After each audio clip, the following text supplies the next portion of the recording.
माता पिता के बाद बेटी ने मायके आना बंद कर दिया। दीदी, एक फोटो भेजी है आपको, फोन पर जरा देखकर फोन करना। भाभी का ऐसे बेवक्त फोन आना एक पल को तो सुहानी को परेशान कर गया था, मगर भाभी की आवाज सामान्य पाकर मन धीर पा गया। भाभी, आप सब लोग ठीक हो ना?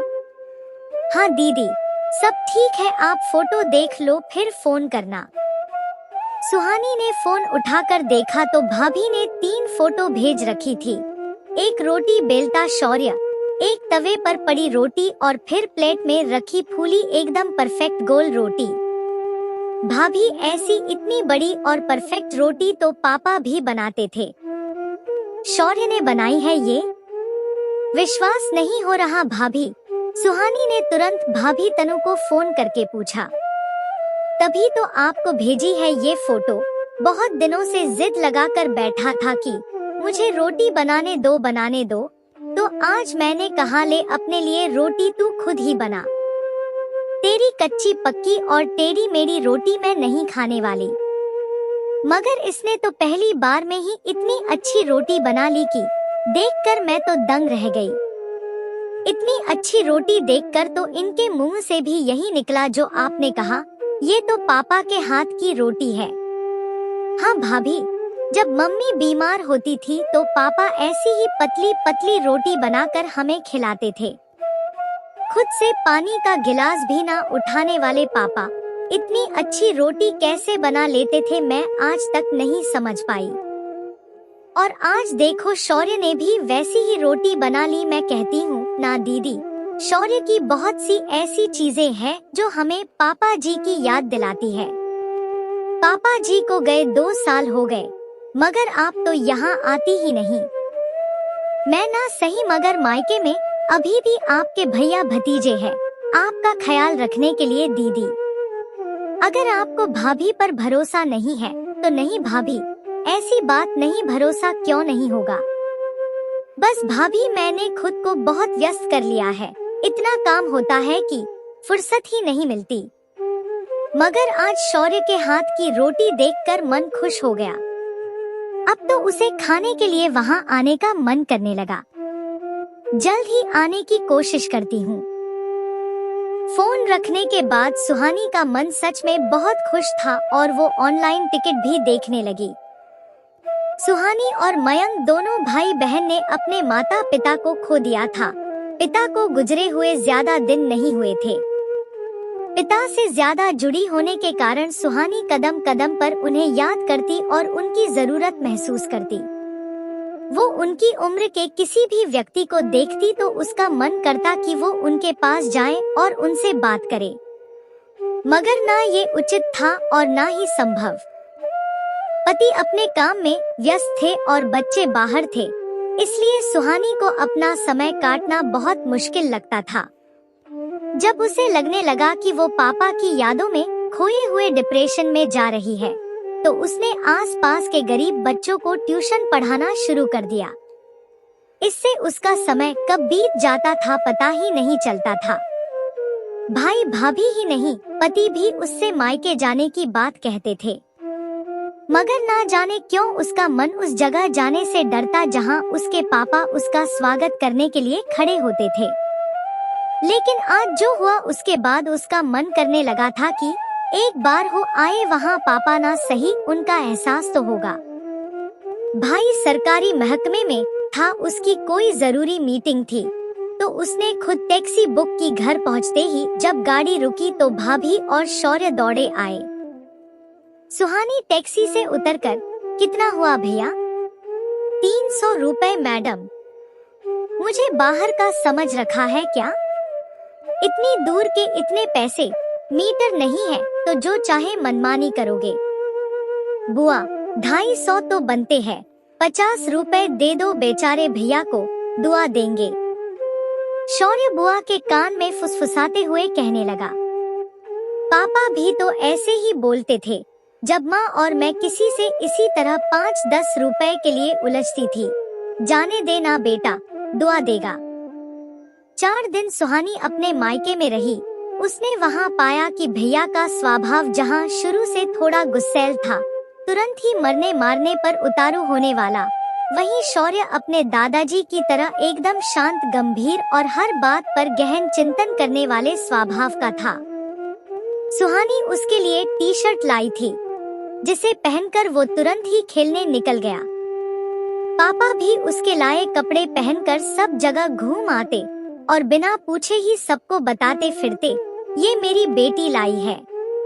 एक दिन ना जाने किस बात पर भैया भाभी में बहस हो गई। शौर्य किचन में अपनी मम्मी को समझा रहा था, मम्मा आप तो जानती हो ना, पापा का नेचर और उनका वर्कलोड भी कितना रहता है। वो अगर गलत भी है तो हाँ में हाँ मिला दोगी तो क्या ही जाएगा, लड़कर गोल्ड मेडल लोगी क्या। पापा को भी लोग अपनी लड़ाइयाँ सुलझाने के लिए बुलाया करते थे। मम्मी चाहे कितना भी बोलती रहती, बिना किसी भाव के सुनते रहते। फिर आकर पूछती, जवाब है इसका आपके पास? तो कहते, तुम्हारे आगे लाजवाब बनना ही अच्छा लगता है मालकिन। वापस लौटने से एक दिन पहले सुहानी को माइग्रेन अटैक आया। दरअसल तेज धूप में शॉपिंग करके जो आई थी, तो ये तो होना ही था। दवाई से भी आराम नहीं आ रहा था। पापा की तरह बोल पड़ा समझदार शौर्य, क्या जरूरत थी इतनी धूप में शॉपिंग पर जाने की? हर जगह तो हर चीज मिलती है। बुआ, मैं सर दबा दूं? बेटा ये दर्द सर दबाने से नहीं, नींद आने के बाद ही जाएगा। एक बार कोशिश करके देखता हूँ। ये कहकर शौर्य बुआ के पास बैठकर धीरे धीरे उनका सर दबाने लगा। कब आराम पड़ गया और कब नींद आ गई उसे पता ही नहीं चला। सुबह उसका मन बहुत हल्का था। सर पर शौर्य के हाथों का स्पर्श बिल्कुल वैसा ही था जिसके लिए वो तरसती थी। प्यार भरा, आशीर्वाद वाला पापा के हाथों सा बुआ को याद करेगा ना शौर्य? जाते समय नम आंखों से सुहानी ने पूछा। तब वो तपाक से बोला, बुआ ही भूल जाती है तो क्या करें, अब आती रहूंगी, तुम भी मम्मी पापा को लेकर आना। सुहानी शौर्य के सर पर हाथ फेरते हुए बोली। ट्रेन में बैठी सुहानी को सबसे ज्यादा शौर्य की याद आ रही थी। उसे याद आ रहा था जब शौर्य होने वाला था, तब उसने पापा से पूछा था, पापा आपको पोता चाहिए या पोती? सच सच बताना। बेटा, इस मामले में मैं बहुत ही स्वार्थी हूँ, मुझे तो पोता चाहिए। अच्छा वंश बढ़ाने के लिए ना, आपसे ये उम्मीद नहीं थी मुझे पापा। अरे सुन तो, वंश तो आजकल बेटा बेटी दोनों से बढ़ता है। मुझे तो पोता इसलिए चाहिए क्योंकि कहते हैं ना, पोते के रूप में दादा का पुनर्जन्म होता है। तब कहाँ समझी थी वो पापा की बात की गहनता को, जो वो अपनी लाडली को अप्रत्यक्ष रूप से समझा रहे थे। मैं आऊंगा तभी तो तेरा मायका मेरे बाद भी बना रहेगा। अपने पोते के रूप में मैं रहूंगा ना तेरे लिए। तभी भाभी के फोन से वो अतीत से बाहर आई। बोलो भाभी, दीदी आती रहना। शौर्य को पहली बार मैंने छुपकर रोते देखा। आप आती जाती रहोगी तो उसे अच्छा लगेगा। भाभी, भतीजे ने मेरा मायका लौटा दिया। ऐसा लगा पापा लौट आए हैं, तो आऊंगी कैसे नहीं उसे मिलने। कह देना अगले महीने, चाहे एक दिन के लिए ही सही, मगर आऊंगी उससे मिलने। ये कहकर सुहानी जोर से सिसक पड़ी। एक लॉटरी ऐसी भी। एक बहुत बड़ी कंपनी के मालिक केशव जी हर महीने की आखिरी तारीख को अपनी कंपनी में काम करने वाले 300 लोगों से हजार रुपए लेकर 3 लाख रुपए जमा करते और फिर खुद के 3 लाख रुपए उन पैसों में मिलाकर कुल 6 लाख रुपए का लकी ड्रा निकालते। उस लकी ड्रा में कंपनी के सभी लोगों के नाम लिखे जाते। जिसका नाम पर्ची में आता उसके नाम का लकी ड्रा खुलता और पूरे 6 लाख रुपए उस व्यक्ति को इनाम के रूप में मिल जाते।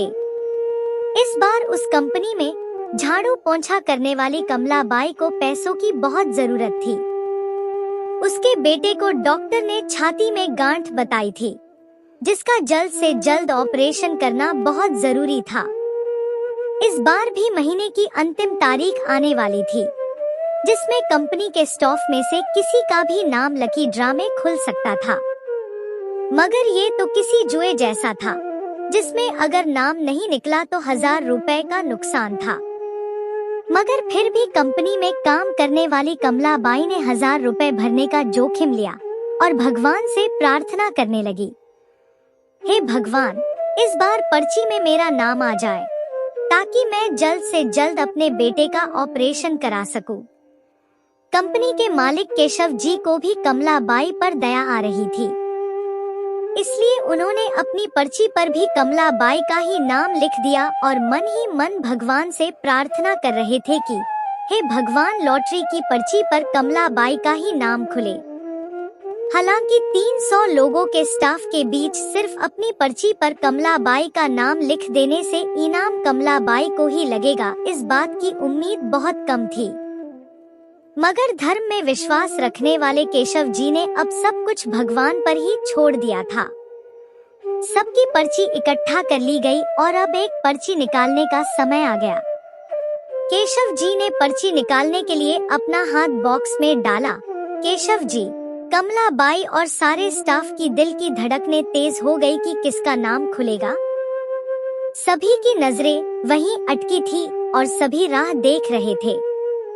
केशव जी ने पर्ची निकाली और खुशी से विजेता का नाम घोषित किया। ये तो जैसे चमत्कार हो गया था। पर्ची में कमलाबाई का नाम जो निकला था, कमलाबाई की आंखों से खुशी के आंसू छलक पड़े। केशव जी की आंखें भी नम हो गई थी। उन्होंने कमलाबाई के हाथों में लॉटरी के रुपयों का लिफाफा रखा, तब भी कमलाबाई की आंखों में आंसू थे और बोली, अब मेरे बेटे को कोई डर नहीं, अब मैं उसका ऑपरेशन करा सकूंगी। सच में मैं बहुत किस्मत वाली हूँ। भगवान की असीम कृपा है मुझ पर जो आज मेरे ही नाम की लॉटरी खुली है। केशव जी अनायास ही लॉटरी बॉक्स के पास पहुँचे और उन्होंने ऐसे ही दूसरी पर्ची निकाली। वो देखकर केशव जी आश्चर्यचकित रह गए, क्योंकि उस पर भी कमलाबाई का ही नाम लिखा था।